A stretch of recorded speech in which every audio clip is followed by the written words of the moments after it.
The Lessons of Faith from Joshua. Introduction. Second Chances. The Book of Joshua. The Book of Joshua marks the transition from the leadership of Moses to that of Joshua. It begins with the story of the Israelites entering the Promised Land and ends with them settled in that land. Joshua indeed had a tough act to follow, that is, to pick up where Moses had left off. But that challenge was only the beginning. Joshua was to do what Moses never did: take the nation, after 40 years in the desert, across the Jordan and into Canaan, according to the promise that God had made to the fathers years before. "Moses, my servant, is dead. Therefore, the time has come for you to lead these people, the Israelites, across the Jordan River into the land I am giving them." Joshua 1 verse 2.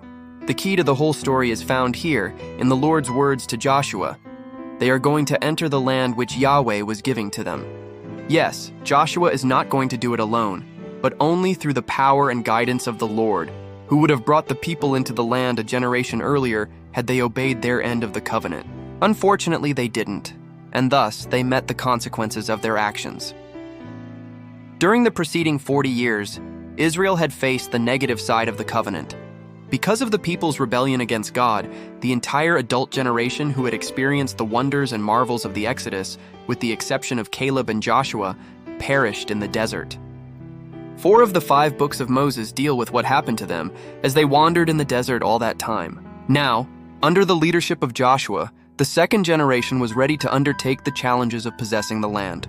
Then Moses called for Joshua, and as all Israel watched, he said to him, "Be strong and courageous, for you will lead these people into the land that the Lord swore to their ancestors he would give them.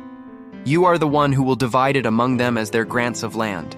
Do not be afraid or discouraged, for the Lord will personally go ahead of you. He will be with you. He will neither fail you nor abandon you." Deuteronomy 31 verses 7 and 8. The promises of God given to the patriarchs and to Moses are about to be fulfilled.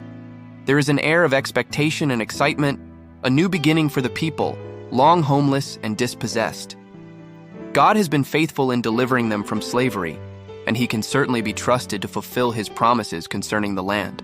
The primary purpose of the book of Joshua is to describe Israel's entry into the land of promise, the conquest of the land, and its division among the tribes. This purpose underlies the message of the book, namely, the faithfulness of God in fulfilling the promise of land made to Abraham. The book emphasizes God's faithfulness to his covenant promises. Joshua 21 verses 43 to 45. We will discover together that, although the book of Joshua was written more than 3 millennia ago, the world in which we live today is not so different from that of Joshua's in its spiritual challenges. We might face challenges of a different nature, but nonetheless there are challenges, especially spiritual ones, that threaten our security, our faith, and the fulfillment of the mission God has entrusted to his people. The example of Joshua will certainly inspire us to claim God's promises concerning our time and to succeed through his power, as he did.